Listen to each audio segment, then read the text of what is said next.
വിശുദ്ധ യൗസേ പിതാവേ, ഈശോനാഥൻ എന്നെ പരമേൽപ്പിച്ചിരിക്കുന്ന ഈ കുഞ്ഞുങ്ങളെ ശരിയായ ക്രിസ്തീയ വിശ്വാസത്തിലേക്ക് നയിക്കാൻ എന്നെ സഹായിക്കണമേ. ആമേൻ.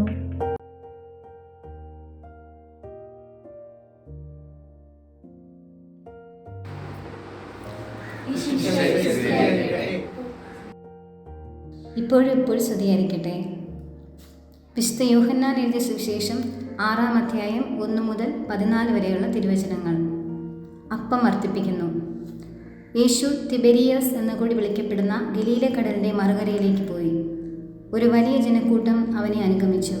കാരണം രോഗികളിൽ അവൻ പ്രവർത്തിച്ച അടയാളങ്ങൾ അവർ കണ്ടിരുന്നു. യേശു മലയിലേക്ക് കയറി ശിഷ്യന്മാരോടുകൂടി അവിടെ ഇരുന്നു. യഹൂദരുടെ പെസഹ തിരുനാൾ അടുത്തിരുന്നു. യേശു കണ്ണുകൾ ഉയർത്തി ഒരു വലിയ ജനത്തിനെ തൻ്റെ അടുത്തേക്ക് വരുന്നത് കണ്ടു. അവൻ ഫിലിപ്പോസിനോട് ചോദിച്ചു, ഇവർക്ക് ഭക്ഷിക്കുവാൻ നാം എവിടെ നിന്ന് അപ്പം വാങ്ങും? അവനെ പരീക്ഷിക്കാനാണ് യേശു ഇങ്ങനെ ചോദിച്ചത്. എന്തു ചെയ്യണമെന്ന് യേശു നേരത്തെ മനസ്സിൽ കരുതിയിരുന്നു. ഫിലിപ്പോസ് മറുപടി പറഞ്ഞു, ഓരോരുത്തർക്കും അല്പം വീതം കൊടുക്കുവാൻ 200 ദനാറയ്ക്കുള്ള അപ്പം പോലും തികയുകയില്ല. ശിഷ്യന്മാരിൽ ഒരുവനും ശിമയോൻ പത്രോസിൻ്റെ സഹോദരനുമായ അന്ത്രയോസ് അവനോട് പറഞ്ഞു, 5 ബാർലിയപ്പവും 2 മീനും കൈവശമുള്ള ഒരു കുട്ടി ഇവിടെയുണ്ട്. എന്നാൽ ഇത്രയും പേർക്ക് അതെന്തുണ്ട്? യേശു പറഞ്ഞു, ആളുകളെയെല്ലാം ഭക്ഷണത്തിനിരുത്തുവിൻ. ആ സ്ഥലത്ത് പുല്ല് തഴച്ചു വളർന്നിരുന്നു. 5000-ഓളം വരുന്ന പുരുഷന്മാർ അവിടെ ഇരുന്നു. അനന്തരം യേശു അപ്പം എടുത്ത് കൃതജ്ഞതാസ്തോത്രം ചെയ്ത് അവർക്ക് വിതരണം ചെയ്തു. കർത്താവിൻ്റെ വചനം. കുട്ടികളെ, വരൂ, നമുക്ക് അങ്ങോട്ട് പോകാം. നോമ്പിന്റെ ഭാഗമായി നമുക്ക് എന്ത് പുണ്യപ്രവൃത്തി ചെയ്യാം? ടീച്ചർ, നമുക്ക് രോഗികളെ സന്ദർശിക്കാൻ പോകാം. ടീച്ചർ, രോഗികളായി കിടക്കുന്ന അപ്പാപ്പന്മാരെയും അമ്മാമ്മമാരെയും കാണാമോ? ടീച്ചർ, അവരെ കാണാൻ പോകുമ്പോൾ എന്തെങ്കിലും കൊടുക്കണ്ടേ? നിങ്ങൾക്ക് എല്ലാവർക്കും സമ്മതമാണോ എന്ന് അറിയണ്ടേ? നിങ്ങൾ ആ ഭവനത്തിൽ ചെല്ലുമ്പോൾ അവരുടെ വിശേഷങ്ങൾ ചോദിക്കണം, അവർക്ക് സമ്മാനം നൽകണം, അവർക്ക് വേണ്ടി പ്രാർത്ഥിക്കുകയും വേണം. എന്നാൽ നമുക്ക് പോകാം.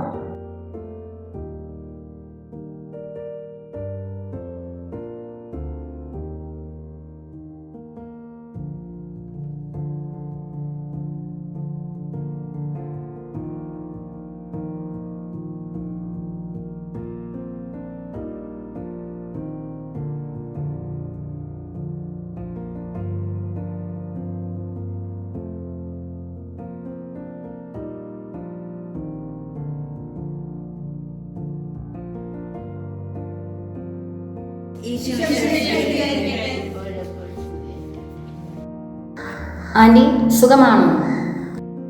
സുഖമാണ് മക്കളെ, നിങ്ങൾക്ക് സുഖമാണോ? കഴിച്ചായിരുന്നു. ഞങ്ങൾ വന്നതിന്റെ ഉദ്ദേശം എന്താണെന്ന് അറിയാമോ? ഈ നോയമ്പ് സമയത്ത് കുട്ടികൾക്ക് എല്ലാവർക്കും രോഗികളായ അപ്പാപ്പന്മാരെയും അമ്മാമ്മമാരെയും കാണണമെന്ന് ഇവർ ആഗ്രഹം പറഞ്ഞു. അതുകൊണ്ട് നിങ്ങളെയൊക്കെ കാണുവാനാണ് ഞങ്ങൾ വന്നത്. ഇത് അമ്മാമ്മയ്ക്ക് കൊടുത്തേ.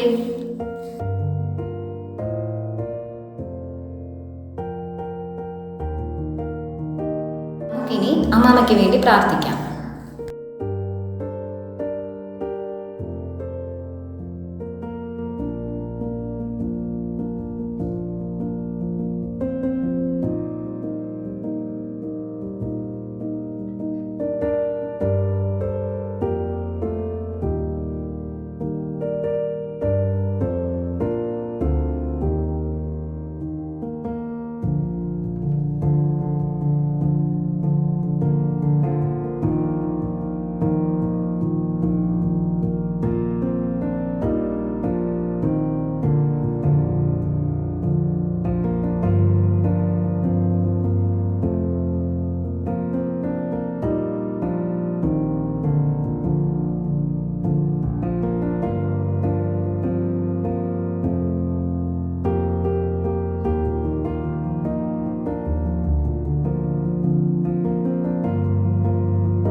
ഇതോടുകൂടി നമ്മുടെ ഭവന സന്ദർശനം അവസാനിച്ചിരിക്കുകയാണ്.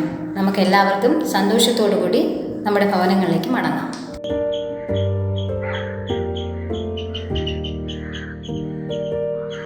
തന്നിൽ വിശ്വസിച്ച് തൻ്റെ പക്കലേക്ക് വരുന്ന ജനത്തിൻ്റെ ശാരീരികമായ വിശപ്പ് അകറ്റിക്കൊണ്ട് ആത്മീയ വിശപ്പ് ശമിപ്പിക്കുന്നവനും താനാണ് എന്ന സത്യത്തിലേക്ക് ഞങ്ങളെ നയിക്കുകയും ഞങ്ങളോട് കരുണ കാണിക്കുകയും ചെയ്യുന്ന ഈശോനാഥ, ഞങ്ങൾ അങ്ങേക്ക് നന്ദി പറയുന്നു. ഞങ്ങളുടെ കയ്യിലുള്ളതൊക്കെയും അവരിനുള്ളതാണ് എന്ന ബോധ്യത്തോടെ ഇനിയും മറ്റുള്ളവർക്കായി നന്മ ചെയ്യാനും അവരോട് കാരുണ്യം കാണിക്കാനും ഞങ്ങൾക്കുള്ളത് പങ്കുവയ്ക്കുവാനും വേണ്ട അനുഗ്രഹം ഞങ്ങളിൽ ചൊരിയണമേ. ആമേൻ.